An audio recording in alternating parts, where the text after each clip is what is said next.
This is Max Gredenchik, Rom from Deep Space Nine, and you're listening to Kneel Before Pod. Thank you. Kneel Before Blog presents Kneel Before Pod.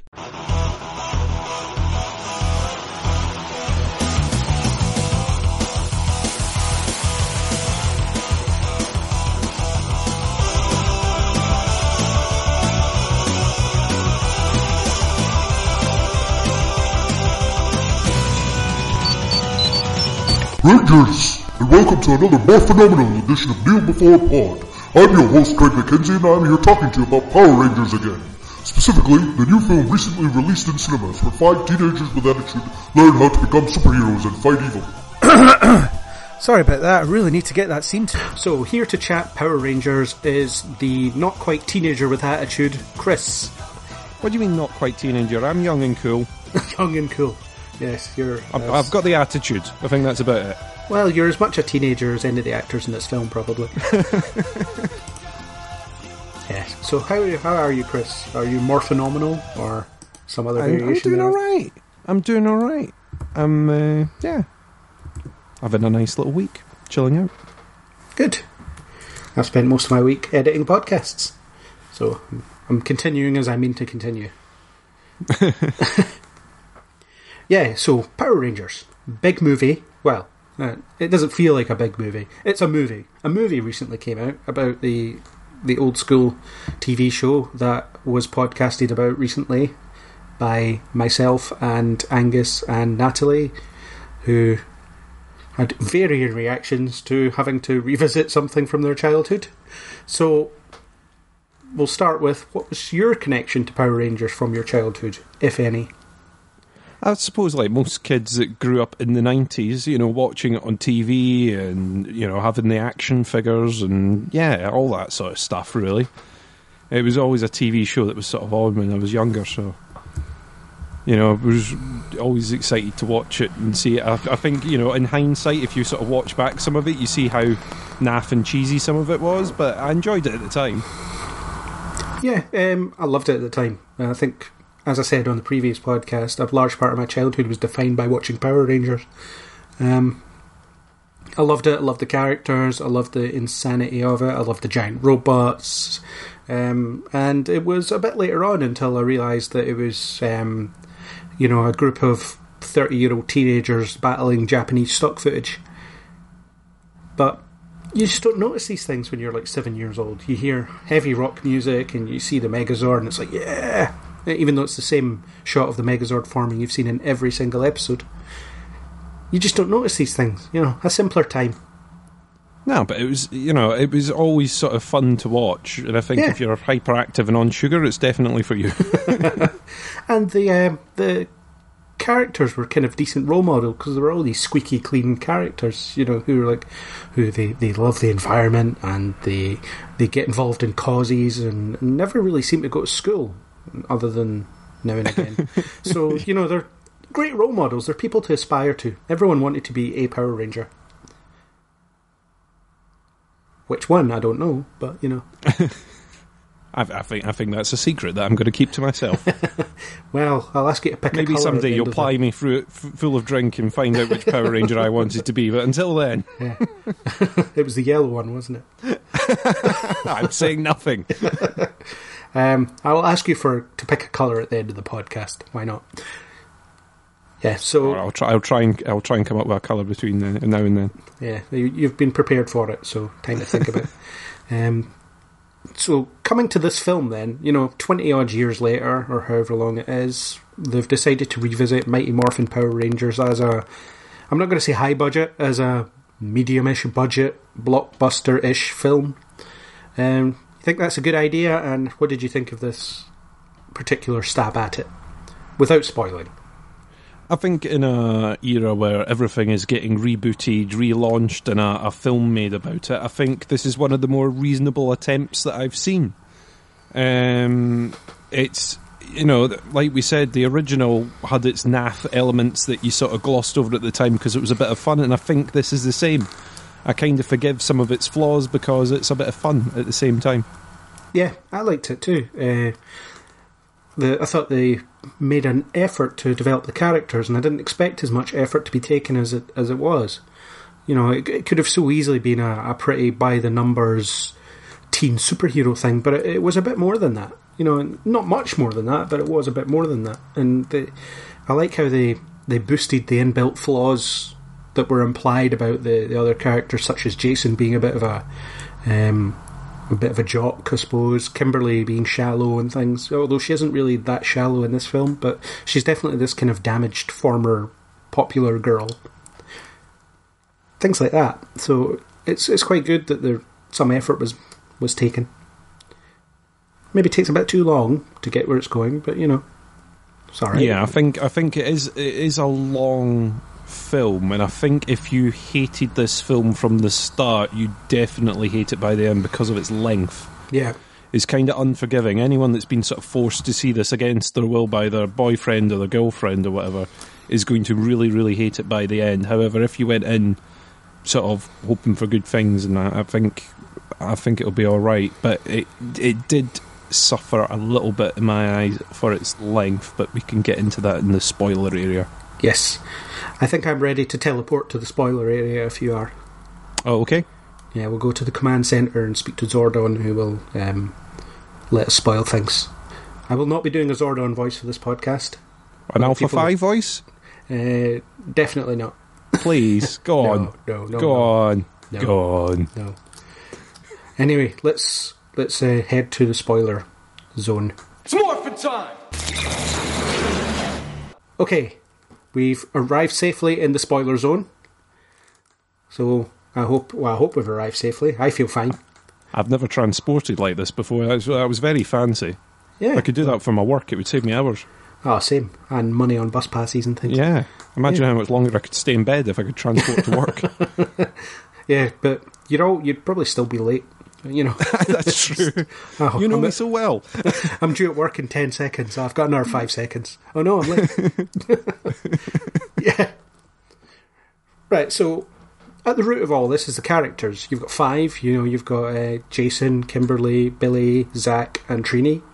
They're the main 5 characters. They're the teenagers with attitude, and I would say this film spends a bit more time on the fact that they have attitude rather than the fact that they're superheroes, which is good to establish kind of their redemptive arcs that turn them into superheroes, because obviously structurally this film is completely a superhero film. You've got the character introduction, then they find out about their powers, they train, they master their powers, they overcome their flaws, and then they have that big bang at the end where they fight the villain.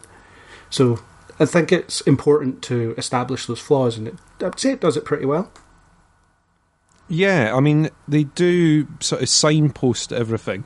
I mean, as an introduction to a character, having a very strange opening, I suppose, with with cow masturbation jokes. yeah, that was as an introduction to a character. Yeah, very weird for the opening of a film, like an action film. Yeah. It's got to go up there with weirdest opening of an action film, surely. Well, of course, it wasn't quite the opening, it was the scene after the opening. No, not quite, but you know what I mean. As an introduction to your characters, or your main, or what is your lead, your leader. Yeah, very weird. I mean, they amplify, like you say, from the TV show, they've sort of amplified each of the flaws. You know, Jason is, sort of a former jock, I suppose. If he's no longer on the sports team, seems to be sort of cast out, after letting everyone down, letting the sports team down, all that sort of stuff. So, yeah, they've sort of amped everyone's flaws slightly. Yeah, and I liked Jason as a character. The actor, I can't pronounce his name, Dacre Montgomery, maybe? I don't know, he's Australian anyway. But he was good. He had a bit of presence about him. You could kind of believe him that that he had authority to him. It was kind of, they were naturally drawn to listen to the guy. And he establishes himself as being quite fair-minded early on, especially when he helps Billy out from that bully that's not Bulk or Skull in detention. Yeah, I mean, there's something about him, for whatever reason, that I couldn't get in my head, that reminded me of Chris Pine. Yes. For some strange reason while I was watching him. He has that kind of face, I think. Yes, yeah. And I suppose some of the character elements in that way, being a bit rebellious and but still sticking up for people, having that sort of moral compass in a strange way, the not ratting out on his friends, sticking up for Billy in that first case, it's... Yeah, I think he was a good character. I think he did a good job portraying him. Yeah, I thought he did all right for sort of quite a tough role to fill, being that sort of de facto leader character. Yeah, he doesn't have the same booming voice that the original had, though. No, I mean, it doesn't help that his utterance of "it's morphin' time" is nowhere near as quite as insane as the original. But, it's kind of... I suppose they're stripping... They tried to strip away the kind of... Let's be really cheesy about this, and tried to make it sort of semi-serious, which both worked and didn't, I think. Yeah, I mean, it's very hard. I mean, the villain, Rita, was in some ways in a different movie, because that was just very comic booky, over-the-top villain, where they had the sort of Power Rangers characters were meant to be taken more seriously, it appeared, in this. Yeah. With the way that their flaws and everything were being done. So it was a tough balance. Some of it didn't land, some of it did, and yeah. Yeah. And I would say my favourite character of the bunch was Billy. I mean, I really liked R.J. Cyler and how he portrayed that character. The early mention of him being on the autism spectrum was a good one. And I mean, I don't really know much about that, but I wonder if it is a fair portrayal of that kind of condition.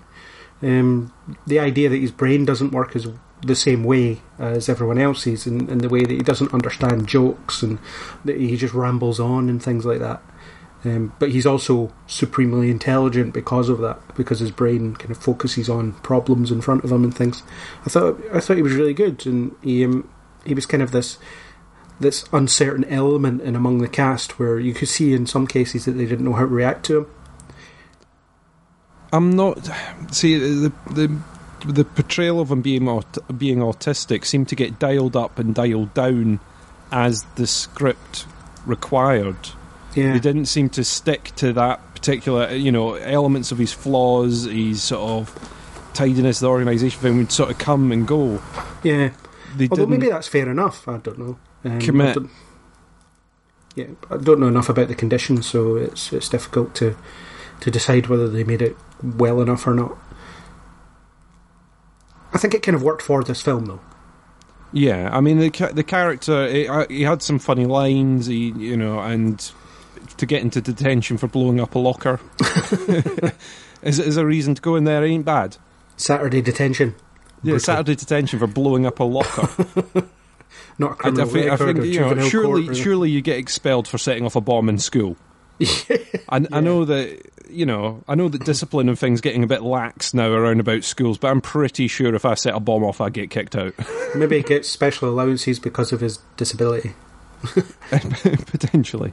It's something the film doesn't go into, though. But in a lot of ways, Jason and Billy are kind of the last people you might expect to be friends, and they're brought together by circumstance more than anything else. Whereas in the original show, they were just friends, despite the fact they would be from completely different social circles. Yeah, you can hack the tracker, which is yeah, that was lots of quick-fire technobabble. It's a Faraday cage, and where do you live again? And here we go. Yeah, that's it. So it's it brings together, and it gets rid of that nice ankle bullet bracelet that would have made it very difficult to do the rest of the film. So there you go. Yeah, and I thought Kimberly was quite an interesting character. Naomi Scott, she seems to be the one that.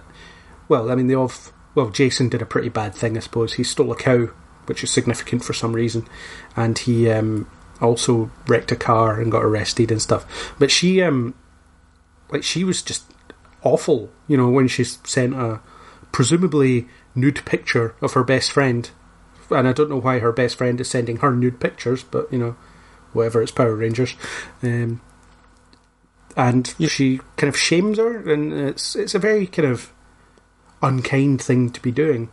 Yeah, you do wonder how she got a picture like that in the first place to then be able to share it and send it on. Well, she said her friend sent it, and it's like, I've never... Well, it must happen, but, like, it's a bit strange in the first place. If that's what it was, if that's what it was. But we don't ever see the picture because, this is a PG-13 or a 12 or whatever it is. Yeah, that's the X-rated edit. Yeah. The X-rated edit. We'll see it in the Blu-ray extras. Yeah, I mean, I think it was a good way of sort of getting the popular girl out with people that she wouldn't have hung out with otherwise. Yeah. She still gets to have the sort of popular girl attitude without, being tied into the friends and sort of, like you say, all of them have their circumstances that draw them to that quarry. Yeah. Or the gold mine, sorry. Yeah. It's amazing how she manages to give herself a professionally styled looking haircut with just a pair of kitchen scissors in a bathroom. Do you not cut your own hair, Craig? I do not. You should try, because you'll look that stylish, seriously.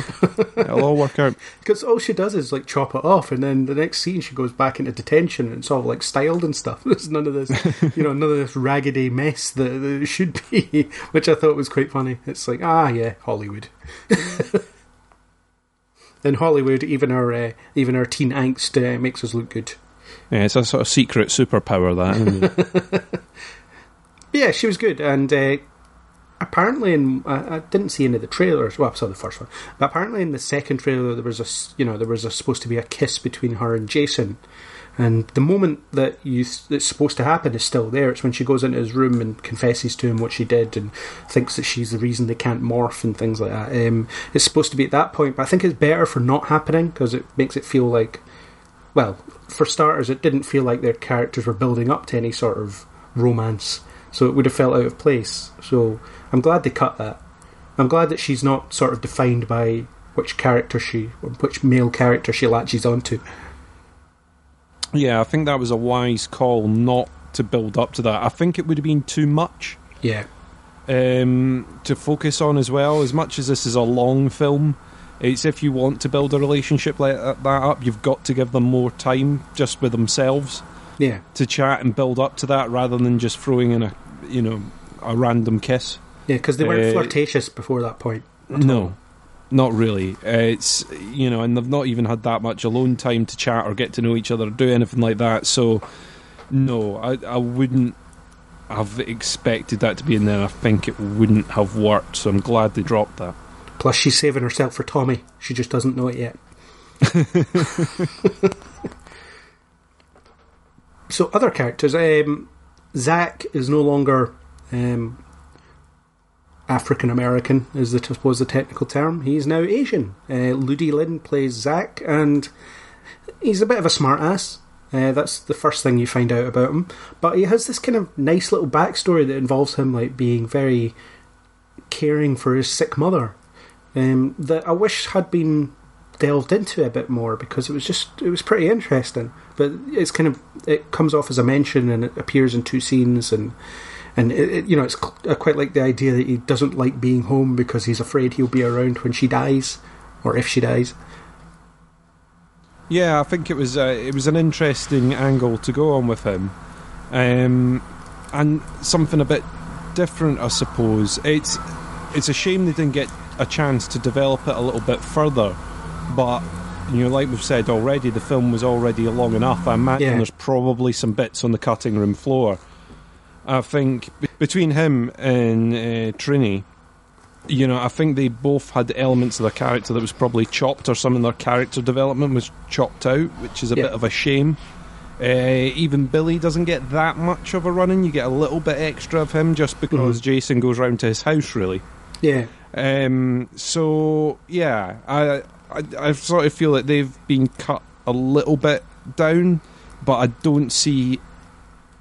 I don't think they could have added more time to the film to develop on them, basically. Yeah, it would need to have come from somewhere else, and I don't know quite where you would sort of lock. Yeah. Well, it's a 2-hour superhero movie with 5 main characters, so some focus has to be given somewhere, and Jason and Kimberly were probably always going to get the focus because they're the characters that people maybe latch onto a bit more, other than Tommy, who's not in it. At least not yet. But I quite like the idea of Trini being, but she's definitely not straight. It's not clear what she is, but maybe that's even better. You know, she has this kind of fluid sexuality. Maybe, you know, she doesn't know what she is, still has to figure that out, or maybe she is. She doesn't define herself as anything. Again, that's equally valid. It's as a life choice in this day and age. I did like her sort of explanation about, and especially when you see it at home, it's meant to be the sort of perfect homestead scenario that she's in. And, you know, she feels like she's not living up to their expectations. I thought that was a good angle to take. You know, it was sort of a good angle on that. And, I thought it was a little bit different. And it was tough, but I think they've given them all different problems to overcome, different things that are playing on their mind. Yeah, I thought it was a pretty genuine take in some ways, in a capsule, I suppose, of sort of teenagers and how they would interact in that scenario. Yeah, all the teen angst that you can think of. Yes. Yeah, and they're made for a good pairing. They all have really good chemistry with one another, and the way they develop as friends and teammates throughout the film, it feels organic enough. You know, they spend enough time on it, at least. So, like, the best scene in the film, probably, for character stuff, is the campfire scene. You know, where they all go round and they tell each other a bit about themselves, apart from Kimberly, who just, you know, gets skipped. But you know enough about her by that point anyway. So, it's the first real insight you get into Zach and Trini at that point. And even Jason kind of skips it. He's like, everybody knows who I am, and then moves on. So that scene is for them too. Those two characters, and it's really good because you just get to see them sitting around chatting, and the dialogue doesn't feel clunky. You know, it doesn't feel like it's an adult writing for what they think a teenager might sound like. Although some of it is a bit precocious, I suppose.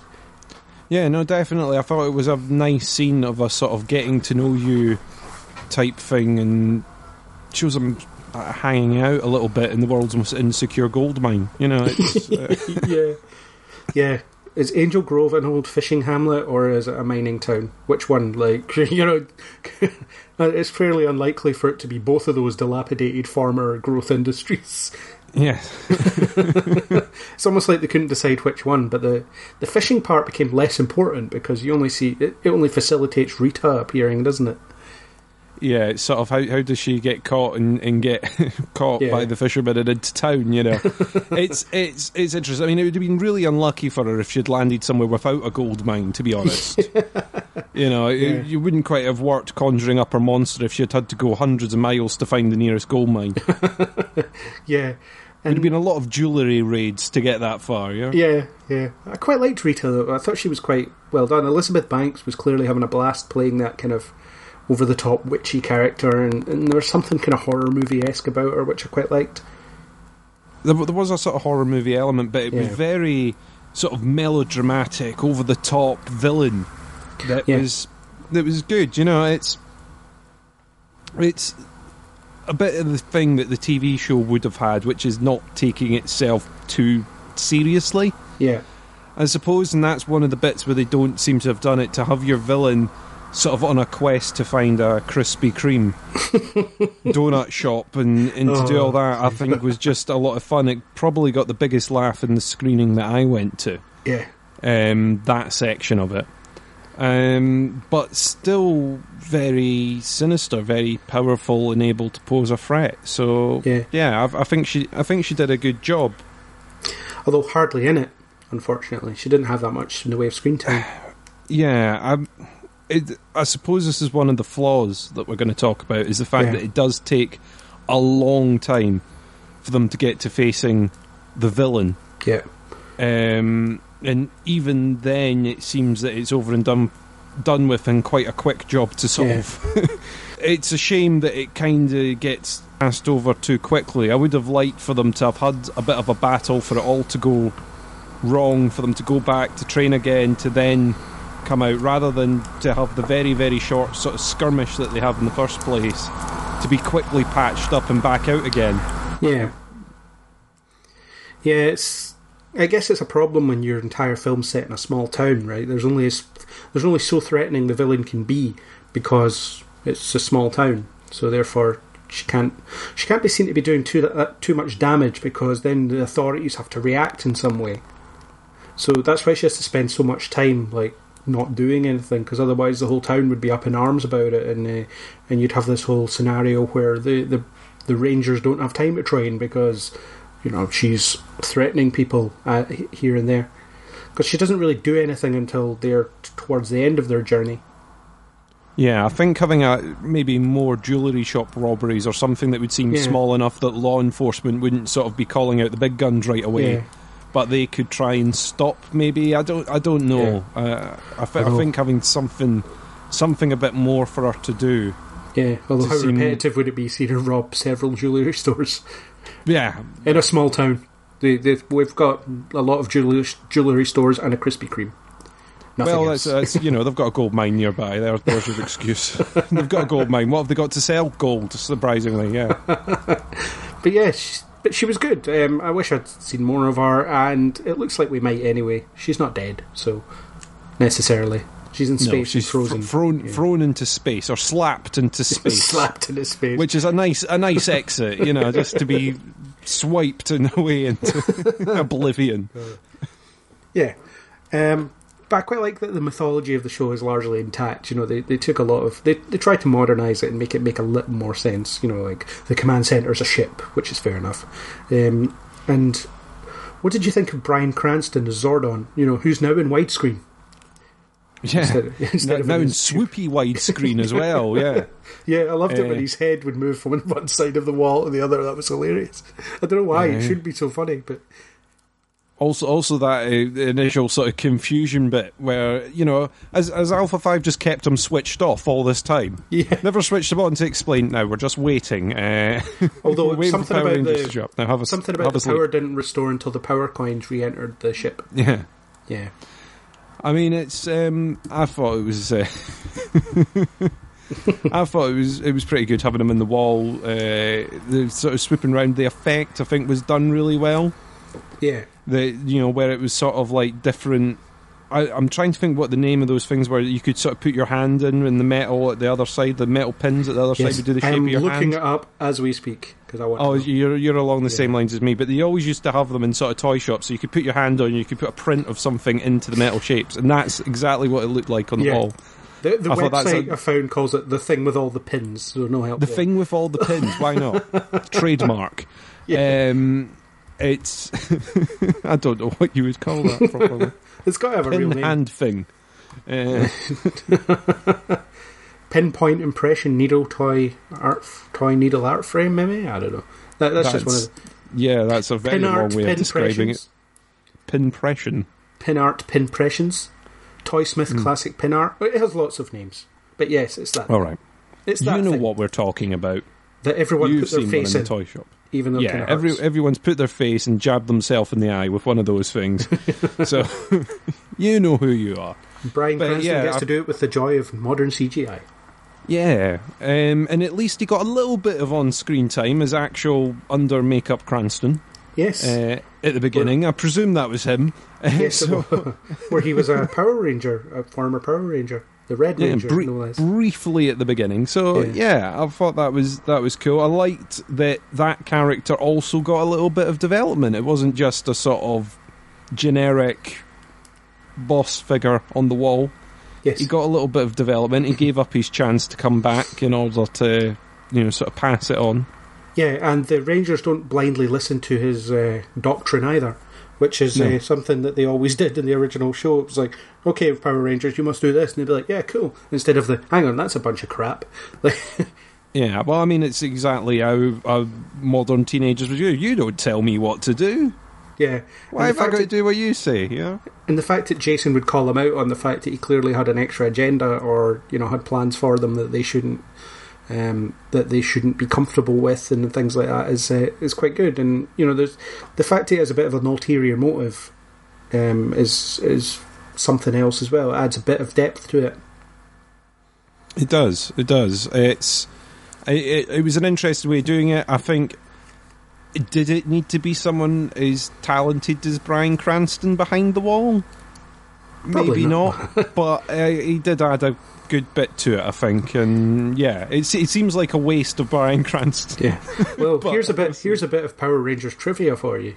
Bryan Cranston actually voiced certain monsters in the original series. That was Craig's fact of the day.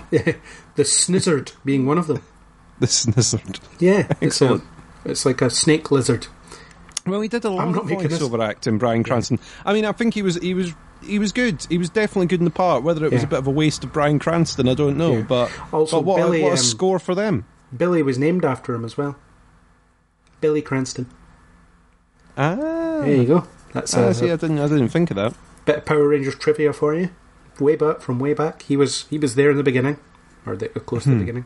So having him as Zordon, yeah, but it adds that sense of gravitas to it, you know. And it was probably a pretty small role for him. It can't be more than a few days of recording in a booth and then getting his face scanned, you know. So yeah, it's sort of like the James Earl Jones of Star Wars, except not quite as. It's not. This isn't going to balloon dearly as much. No, I'm sure we'll talk about that at the end. What we sort of expect going on, but yeah, it's. I think it's a bit of a shame that he's only a sort of face in the wall kind of thing, but for that part I think he did excellent. Yeah. He was good enough. Well, he was very good. I enjoyed him in the role, and you know, not to keep referring to my own pitch for Power Rangers that I wrote some years ago, but you know, I've got to bring it up at some point. My version of Zordon was hiding something too. Oh. I never came up with what he was hiding, but you know, because you know they're not making it. But I was like, oh, I bet it was his diary. It's always his diary. It's his diary, yes. 3 million years BC. Lord Zed is annoying me again. Yeah, you know. And the sort of retconning they did for Rita being another Power Ranger and she's the Green Ranger, it makes a kind of sense because it gives them a history. Although it's not a history you ever see play out because they don't share any screen time together. But it is the idea that, you know, she's made a villain for some reason because she didn't like Zordon's leadership for some reason and decided to go her own way. Again, they don't go too far into it, but there's a history there, and he has a personal stake in getting rid of her. Yeah, it does sort of give the bit, you know, it was a betrayal, but you're not sure why.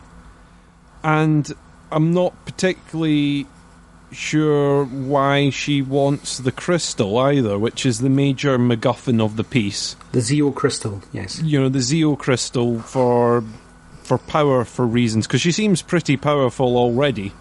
Yeah, but with her green power coin. With her green power coin to, you know, I don't.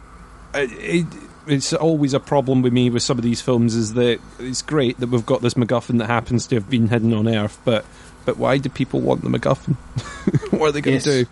Yeah, it never really established. It's the thing that creates life on Earth, fine. Yes. But what do? Do you take it to another planet and then create life on that planet with your crystal, or do you grind it down and sell it on the black market? What do you do? Yeah, they never explain why she wanted it, other than it being a source of unimaginable power. And I suppose villains are always going to want sources of unimaginable power. But what the Zeo crystal isn't really explained, other than the fact is every planet that has life has a piece of the Zeo crystal. Which, fair enough, okay, life springs from it, that's cool. But for some reason, the lot of it is on Earth now, and it's huge, and it's underground, and yeah. And it may or may not create Megazords, we don't know.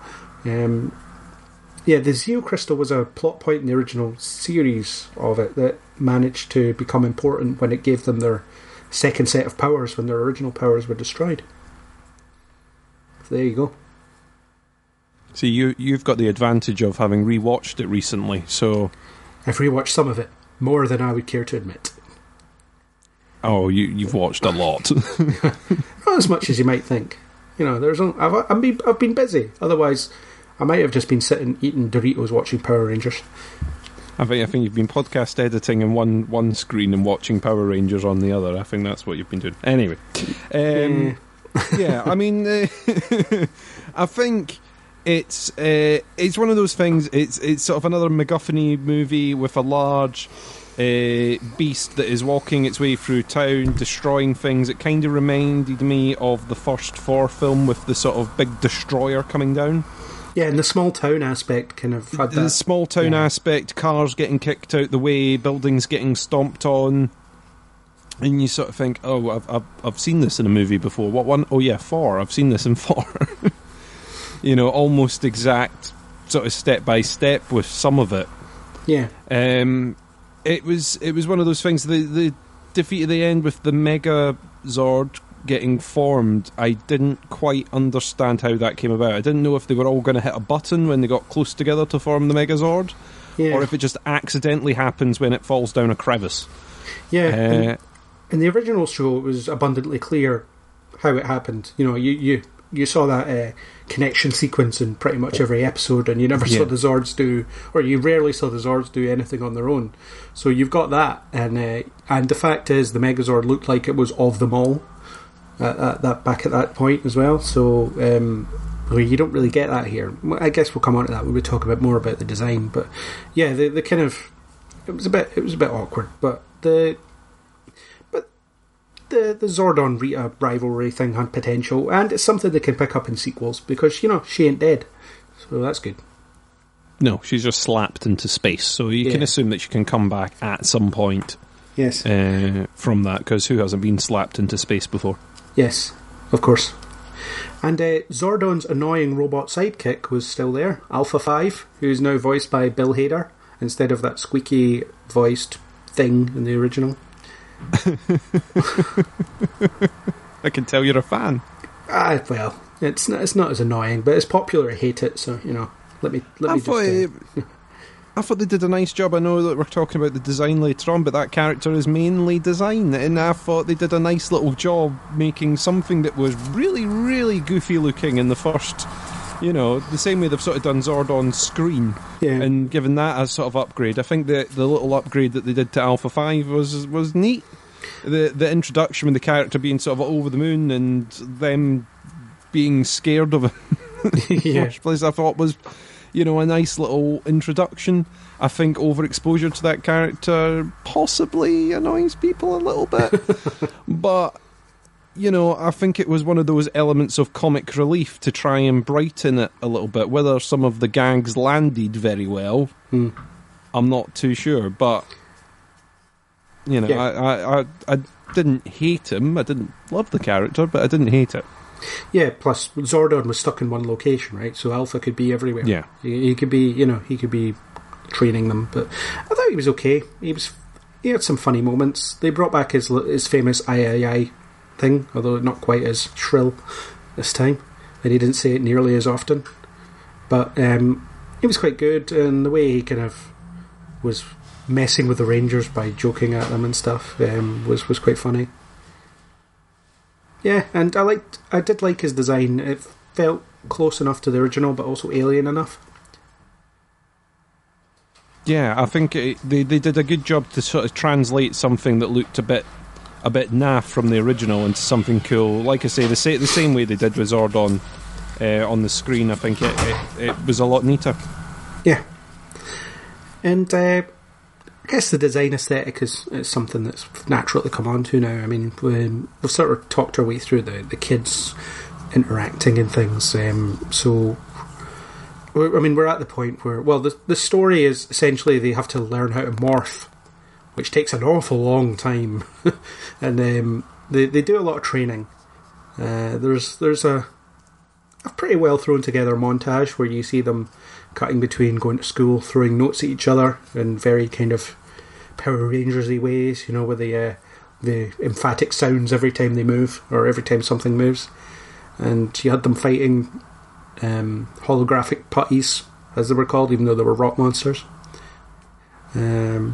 Which was fine, you know, it was a training montage. Apparently you need training montages and everything now. But I think it took an awful long time to get to the point where they were ready to morph. As you said, I would have liked a mid-film fight with Rita where they're morphed and they're useless. Yeah, I think an initial fight where they try it goes wrong. I mean, you do get the fight that goes wrong, but it comes very, very, very late on. And they don't morph. And then, yeah, they don't morph, and it's a bit too close to the to the final battle where it all seems to come together, that you don't. You feel like the development's actually been, despite the fact that you've been watching it for a very, very long time, you feel like the development is suddenly too quick.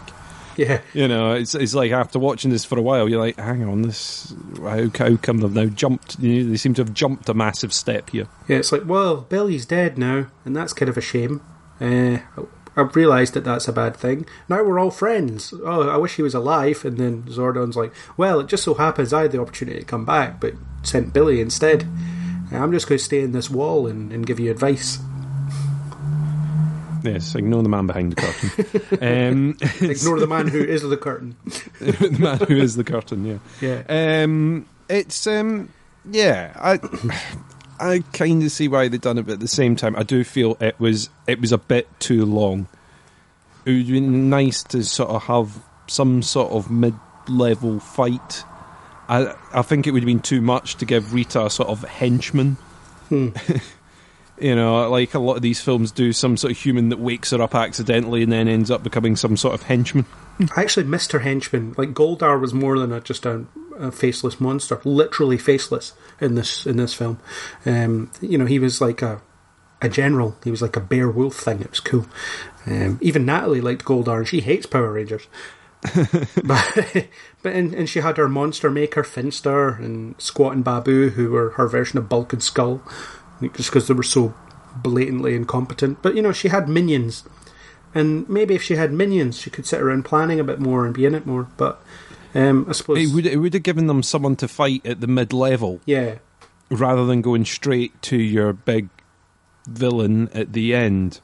Yeah, because I'm not really counting Goldar as the main villain at the end, because it's essentially a mech suit by the by the closing. It's sort of just an extension of Rita at the end. Yeah. So I think they could have done with something there. I think they developed the characters all right. They just didn't get to the action of them fighting quick enough, and they could have condensed some of it down in the middle. Although I thought the morphing scene was quite badass. It felt quite satisfying to see it finally happen. Yeah, well, you've waited around so long. Yeah. you know, it was pretty good the way they did it, the sort of concept they came up with the sort of morphing grid in the middle of the control room. I thought was rather neat looking. You know, they did a good job with that. Yeah, and the way the suits crawled up their arms and things, like I suppose like the Venom symbiote in Spider-Man. Yes. Yeah, it was kind of, the suits are part of them, but it's like, it's weird how no one questions the fact is the armour's inside you already. It's like, well, that's pretty invasive. It's painful. It's like, how did that happen? We touched these coins and suddenly we have this armour? Great. You know, the coins were a bit boring to look at. They're just little red thing, or little coloured gems. That was one of the questions I was going to sort of ask you about. So at the beginning, we have when they touch the coins, they're then involved in the car crash. Yes. The car's wrecked, the car's totaled, they're upside down in the car, and then they wake up at home. Yeah. I don't have an answer to that. Well, I was hoping that you would go, well, having watched all this, there's actually precedent for this before. No, but I get how they were protected by their powers. Yeah. But I don't understand how their powers autopiloted them back to their respective homes and tucked them off into bed.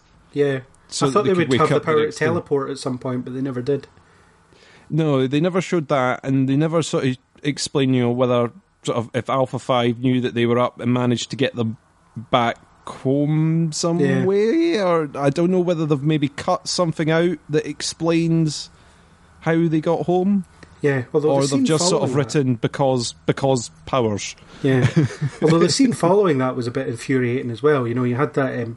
It seems to be a staple in a lot of modern origin movies where you've got the scene of him in the bathroom. So you had Jason in the bathroom where he realizes he's now stacked for some reason, and it reminded me uncomfortably of X-Men Origins Wolverine and The Amazing Spider-Man.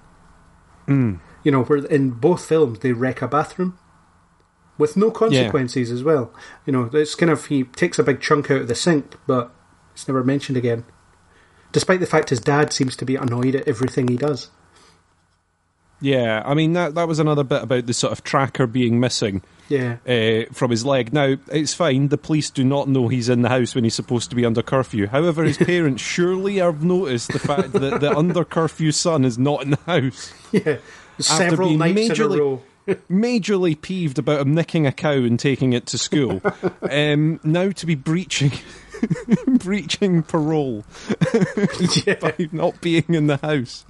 I find it strange that they're now suddenly silent on that and totally okay with it. You know, the parents disappear when it becomes inconvenient for them to be there. It's just one of those bits that kind of made me sit and go, hang on, how come no one's Christian? I did think that was going to be one of the points at the end, is the fact that he couldn't get out for training because his parents were keeping him in the house rather than the tracker. Yeah. But, you know, he climbs out the window or something and no one notices he's gone. Maybe he does that thing where, you know, you put pillows under the bed and plays a tape recording of himself snoring. You sound like you've done that before. No. Not me. But, honest. Yeah. He might have done that. So I guess on to design. What did you think of the suits? I'm a bit conflicted. It sort of looks a bit, the suits, I know it's a completely different film, we've not even seen it yet, but the new Flash out of Justice League, it sort of looks a bit like that suit. It does. I wasn't expecting them to be walking about in the sort of pyjama outfits that you had in the TV show, but it does seem very angular and multiple parts. It is an armour. Yeah. You know, they describe it as an armour, and I suppose as a suit of armour that's supposed to be manoeuvrable for fighting, you know, sort of hand-to-hand combat, I suppose it works. Is that it just seemed very clunky and to have so many pieces to it. Yeah, I liked the design of the suit in the last Power Rangers movie, and I like the designs here. My issue with it is the same issue I have with the DC films, is the muted colour scheme, especially with Power Rangers. You know, it's all about these 5 colourful heroes, and the scene where they epically walk out of the control room suited up for the first time, the only colour you can make out really is red. You know, like, pink is indistinguishable from anything else. And they're just, you know, they ruin that moment, I think, by having this muted colour palette throughout the film. It should have been more colourful than it was. I don't know if they've tested it and then they've toned it down slightly. Yeah. Or what they've done, if they've sort of done a very vibrant version of it and then went, oh, that's a bit too much. Yeah. You know, no one's going to take them seriously when they come out for their final fight wearing that. But, like you say, it does seem washed down to the point where you get reddish, pinkish, bluish, and blackish, and yellow. Yeah, it's just... It feels like a bit of a waste. You know, these characters are naturally colourful, and you get a bit more colour to it when they're out in the desert fighting, but even then it's still it feels a bit kind of... You know, there's lights not on, even though it's daylight. And it's a shame. But other than that, I liked the design work of the suits. I thought they looked cool. Well, a bit too much like if Iron Man decided to create a team of superheroes and gave them all armour. You know, they even had a bit of an arc reactor type thing going on in their chest. Yeah, I think they looked alright. I mean, the design overall in the film, I think they've done pretty well. I mean, we've already mentioned the sort of Zord on screen thing, Alpha 5, they've sort of rebooted and looks not too stupid off the wall. Sort of set design and things all looked very neat. The sort of control room set I thought was rather neatly designed. Yeah. The Zords I thought looked, I mean, they even do a sort of Bumblebee gag within the fight, a Transformers gag, as they're rolling about in these big sort of what almost looks like Transformers. Yeah, where they get the Camaro. Yes, and he yells, "Sorry, Bumblebee." Yeah. So it's, I kind of thought we've seen big CGI robot-y fights before, and they don't always help, but the Zords I think looked okay. it makes sense them looking like dinosaurs, I think, from the excuse that they gave. Dinosaurs and a saber-toothed tiger and a mastodon. Yeah. Because they do mention they modelled themselves after the most powerful creatures on the planet when those were dinosaurs, and two of them aren't dinosaurs. It's the same mistake they made in the original show. And one's a fighter jet. Yes. But it's also a pterodactyl. Sort of. Yeah. I think the T-Rex was the most distinct.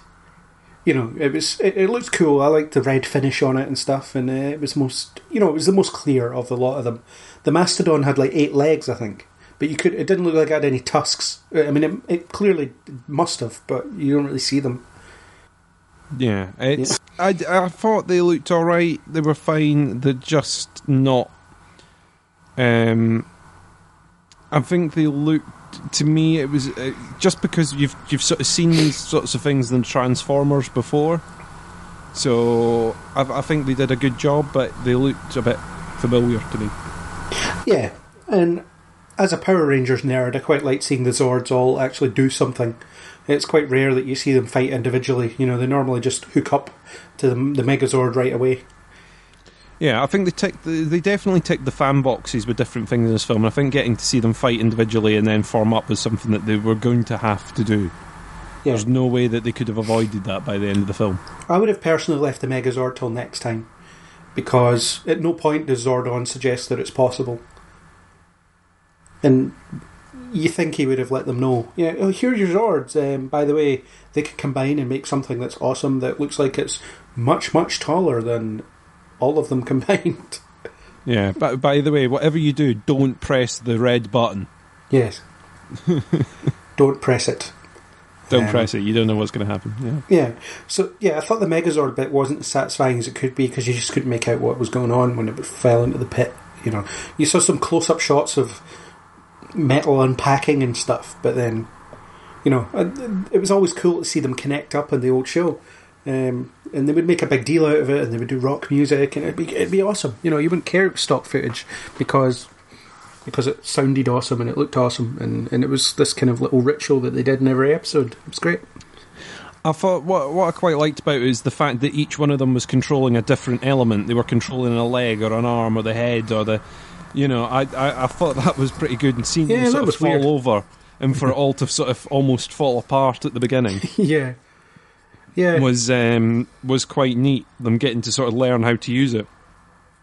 Yeah, it was pretty cool, that part. But yeah, it's a bit strange to have them all like, okay, I've got the legs, you've got the arms. What does Jason do? I don't know. Yeah, he sits and watches. Yeah, he's like, I'm the boss, so get on with it. Yeah, right leg move, left leg move, right leg move, left leg move. Yeah, and punch. Yeah, it was cool enough, and Goldar was sufficiently threatening. Although I like how Alpha said that the Zords their powers were nearly limitless, and then they almost get destroyed pretty quickly. Yes, their powers were almost limitless. Yeah. And they're now very rusty after years in a dungeon. Yeah. One thing that kind of disappointed me was that they got in their Zords too quickly. You know, you only see a few seconds of them fighting, you know, and the martial arts were always a big part of the show.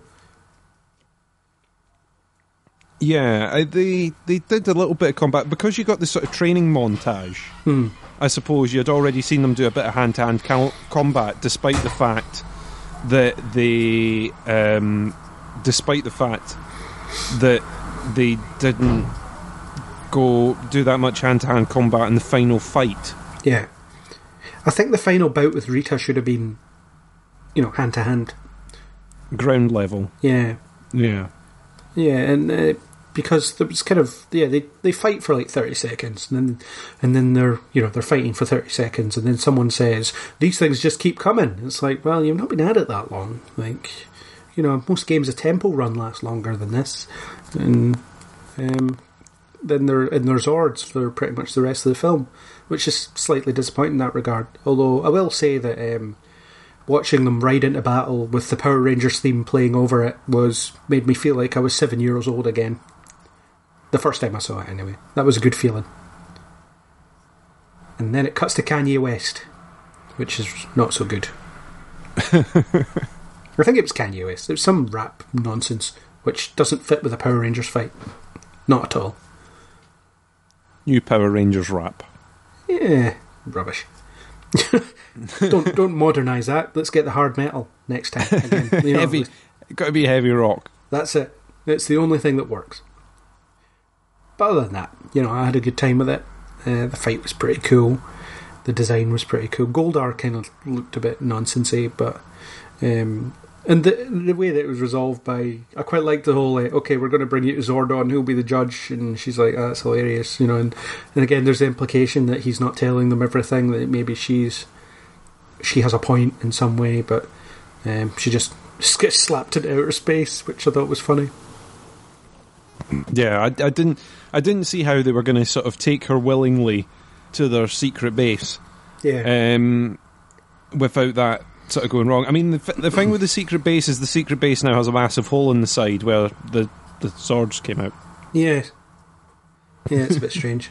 Unless they have if it wasn't an undiscovered secret base, it's not going to be an undiscovered secret base for long. Yeah, well, when Zack crashes through the mountain when he takes the Mastodon for a spin, yeah, that's a weird scene, that. With nuns, with singing nuns. Singing nuns, which it was funny. It was there. However, I just the back of my head, I'm going, you've just blown a hole in the secret base. Oh, singing nuns. Singing nuns. Oh, it's fine. I'm distracted now. It's fine. I've got no questions. Yeah. Carry on. Yeah. Oh, something shiny. Yeah. Singing nuns. That's it. Power Rangers never had enough singing nuns. I imagine. You were okay with the nuns, but you were angry about Kanye West. Yeah. Should they not have been rock nuns just to please you? Yes, they should have been playing electric guitar. That would have been amazing. Yeah, but that's not what you get. So, but you know, it was good enough. I liked the fact that the climax of a film that's essentially a blockbuster is to defend a Krispy Kreme, and they say that in dialogue. You know, Rita's on a quest to find the Krispy Kreme, and she's walking through the town, and she's like, find the Krispy Kreme, and then it's like, no, not there, and she keeps going, and then and the Rangers do say, you know, we need to protect the Krispy Kreme. It's said multiple times in quick succession. It must have been paid for product placement. They did not pick that at random. They must have offered it to different companies. Yeah. Because it just gets said so many times, and the scene in the middle of the fight where she's sort of standing there eating a donut is excellent. Yeah. It just had me hooting. It feels like Power Rangers when they're doing things like that. It just does. Yeah. Blatant product placement in there, but I think pretty funny. It's best, you know, well done, tongue-in-cheek. I think the fact that they over-egged it and they said it so many times just made it funnier. I think if it had only been mentioned a few times, it would have been, that's weird. Why did Krispy Kreme pay to be in that? Who decided? I think the fact that they've done it so many times just makes it, you know, sort of ridiculous in its way, you know? Yeah, well, I don't know if you've seen the film Looney Tunes Back in Action. If not, you should. No. It's hilarious. Brendan Fraser plays a stuntman who's Brendan Fraser's stuntman. It's brilliant. And he gets to punch himself. Spoilers for Looney Tunes Back in Action. But there is relevance to this discourse. Basically, there's a point where they're in the middle of the desert and they find a Walmart. And then they wander out and they're drinking cola or they're drinking something. And Bugs Bunny just keeps saying Walmart, and he says, isn't it nice of them to give us all this stuff for free for saying Walmart so many times? So, you know, it's like that, isn't it? It's like Power Rangers officially sponsored by Krispy Kreme. Yeah, they're morphin' animal. If Krispy Kreme want product placement on this podcast, then feel free. Yes. I'm available for donuts. We work for donuts. We work for donuts. Yes, it will. I'll defend the Krispy Kreme to my dying breath. But yeah, it was just so funny. But I thought the scene at the pit was quite well earned. You know, where they're all just trying to stop getting pushed in to defend the Zeo Crystal, and they're all like saying, "I'm so glad you're my friends, and I'm so glad we met." And it's like this kind of like it was kind of earned. You know, it was cheesy and ridiculous, but I think they got away with it. Yeah, I mean, there are the tongue-in-cheek elements of this, and I think that was one of them. It's hard to sort of say. If you take it and you think that they were trying to do everything seriously, then it wouldn't read as a good film. I think if you take it as something that's firmly got its tongue in its cheek at some bits, I think it works. Yes.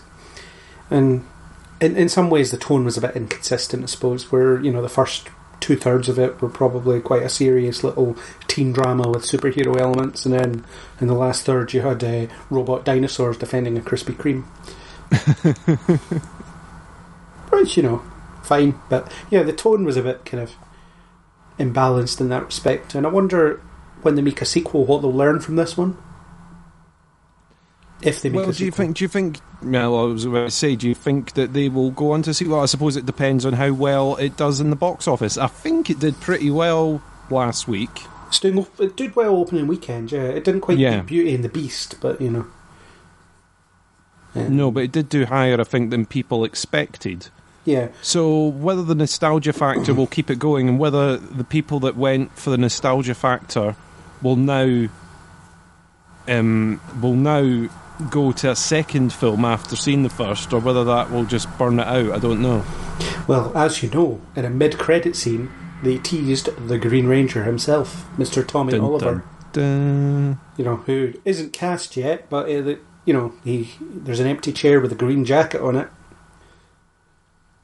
So that's cool. So Tommy Oliver, great. Well, what film now doesn't end with a little credit sting that goes, "We might do another one. We might do." Yeah, or in the case of Marvel, coming, potentially, depending on financial constraints. Yeah. Or in the case of Marvel, we're already filming this other one. But I thought it was a good little credit stinger. I think that it was the right level of tease as well. It didn't show you too much, but it was like, yeah, we know this is what you want, and we're willing to do it if you're willing to let us.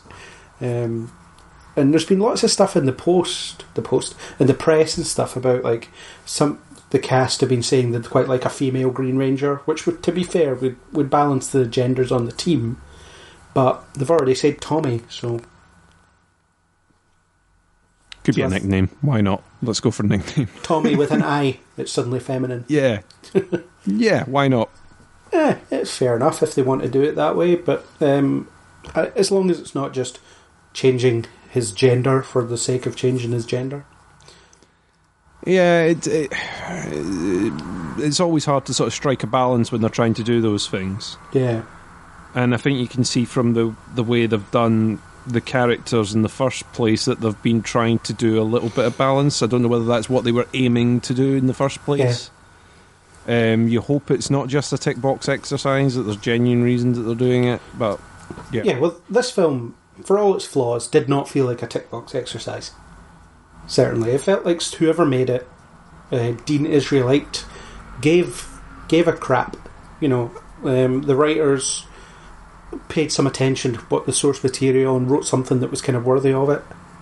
I don't think there was corners cut in any way, unlike in the Turtles films, which are just insulting all the way through.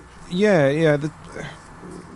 I never enjoyed the mutant hero ninja turtle ninjas films.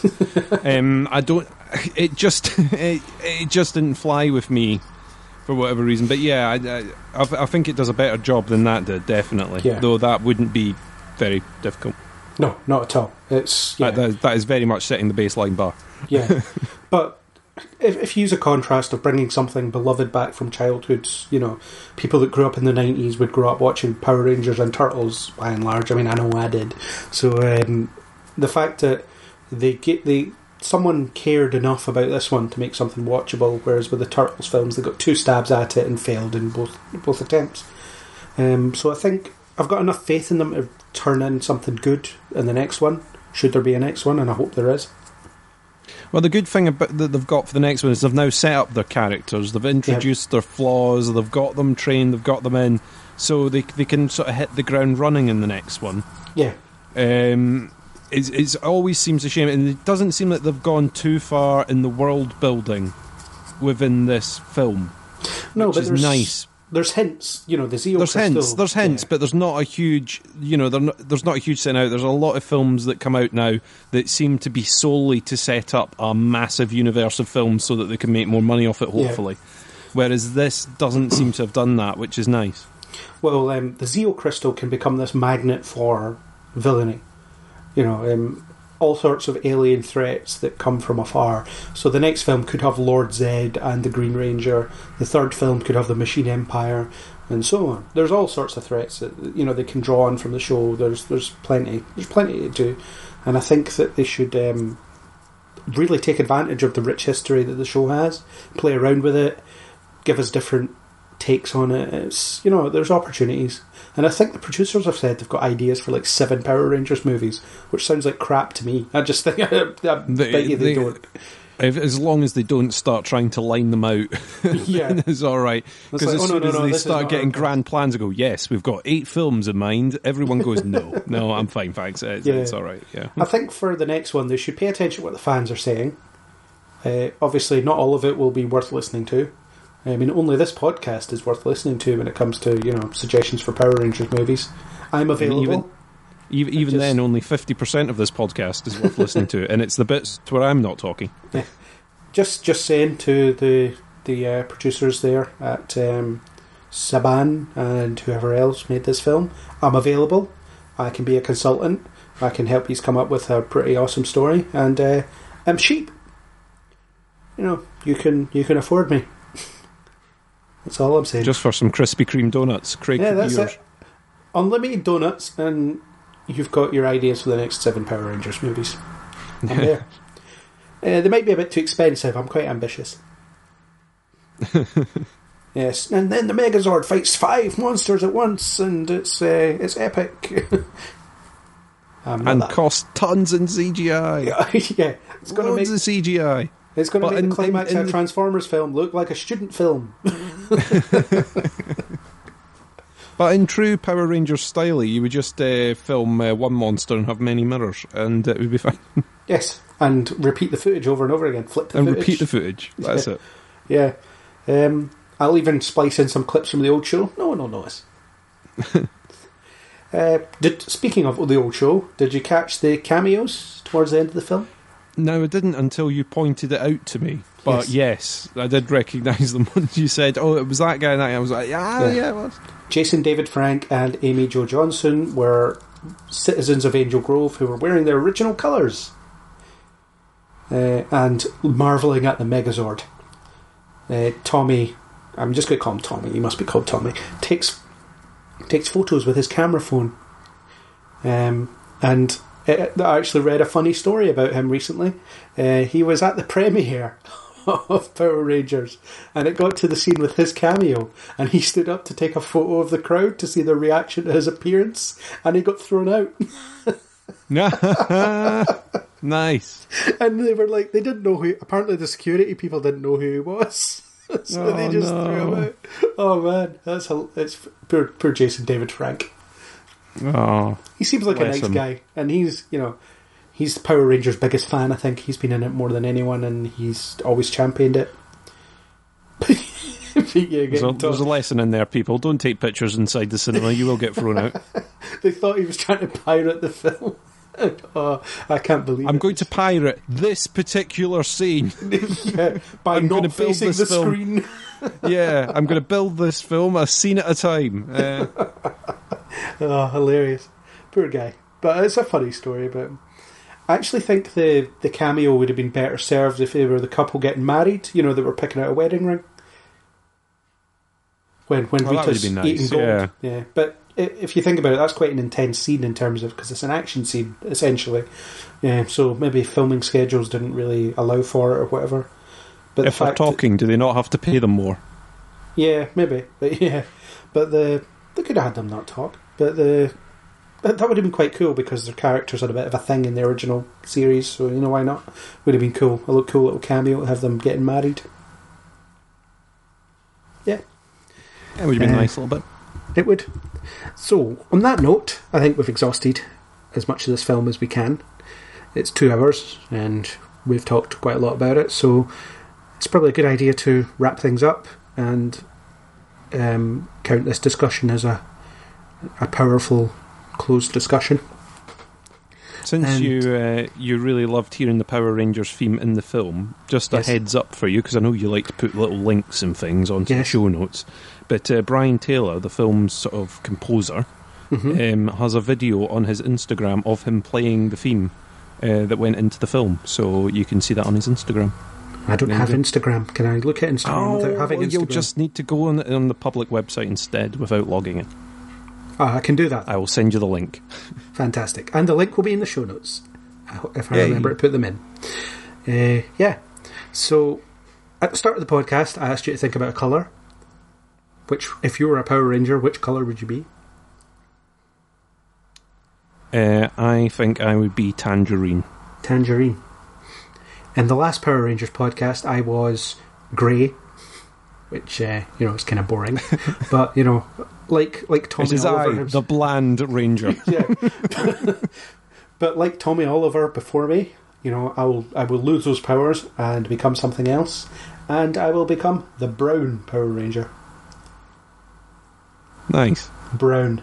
Which is, the prevailing colour in this film anyway. So I'll blend in, I'll be camouflaged. No one will know I'm there. You've been painted neutral colours in order to fit in with the decor and become easily sellable to someone else. All I have to do is stand against the rocks and the putties will be like, where is he? Imagine the built-in stealth. I'm always thinking about survival. But yeah, khaki painted ranger. Yeah, the Rainbow Power Ranger. Yeah. Rainbow Ranger. They've probably had that, I don't know. I stopped watching about Zeo time, but I'll maybe get there one day. If all their powers combine, you get the Rainbow Ranger. Yeah, possibly. Yeah, so, unless you have anything else, it's probably a good idea to wrap up. No, that's it. Me too. So, may the power protect you. And Silence. Your loved ones. Yeah, there was no follow-up. I never know how to finish these podcasts. Thank you, good night, good morning, good evening, good afternoon. Thanks for listening. Yes, and go Kneel Before Pod. That was our discussion on the new Power Rangers movie. If you like what you heard, then please subscribe on iTunes, YouTube or any major podcasting app. And we hope you'll join us on the next Kneel Before Pod.